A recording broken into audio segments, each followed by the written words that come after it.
Vice President Sara Duterte na walang sapat na ebidensya ang 4 na articles of impeachment laban sa kanya batay sa isinumiteng tugon sa Senate Impeachment Court. Pinuna rin ng bise na tila predetermined na ang kanyang impeachment base raw sa mga naging galaw ng House Justice Committee. May 5 araw ang House Prosecution Team para sagutin ang Vice-Presidente. May unang balita, si Jonathan Andal.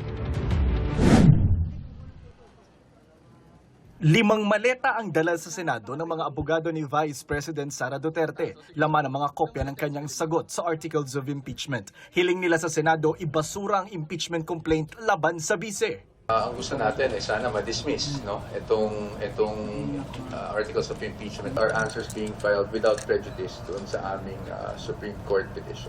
Punto por punto sinagot ng bise ang mga aligasyon sa kanya at kinwestiyon ang proseso na ginawa ng Justice Committee. Nag-trial daw ang House Justice Committee kahit ang Senado lang dapat ang pwedeng gumawa nito.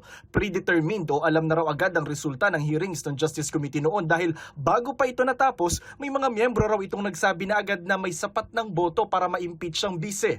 Labag din daw sa rules ng fair play ang pagpasok ng mga anilay bagong ebidensya sa hearing na wala naman sa original na impeachment complaint. Kinwestiyon din nila kung bakit sinasama sa impeachment complaint ang mga nagawa ni Duterte bago pa ito maging vice-presidente. Sa issue naman ng confidential funds, gate ng depensa, wala raw patunay na hindi niya ito ginamit ng tama. Sa salin, hindi raw naipakita ng articles of impeachment na may nakaw o tagong yaman. Sa akusasyon naman ng political destabilization, sedition at pagbabanta, gate ng depensa, taken out of context sa mga pahayag ng ginawang basihan ng reklamo.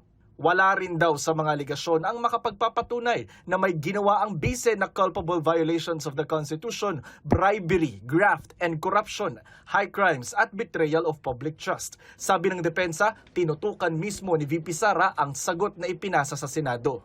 Kung ano man ang isusulat namin doon, dapat talaga ay nanggagaling sa Vice-Presidente, lalong-lalo na, diba, na binasa talaga niya yung aming answer. At siya nagpapatunay na lahat ng nakasulat doon ay nakasaad ng mga depensa para sa kanya.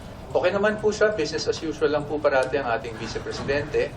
Tuloy-tuloy lang po yung trabaho niya. Handa na rin daw ang bise sa paglilitis sa kanya. Kung kinakailangan daw, haharap ito sa korte. Parating siya nasabi kailan haharap si VP, but I think we have to contextualize yung pagharap. The fact that we filed an answer now, kung hinaharap na ni VP, itong mga paratang laban sa kanya. Pagkatapos nito, may 5 calendar days naman ang mga kongresista sa prosecution team kung gusto nilang sumagot sa mga inilatag ng depensa. At sa July 6, magsisimula na ang paglilitis kay Vice President Duterte. Para sa unang balita, Jonathan Andal, GMA News.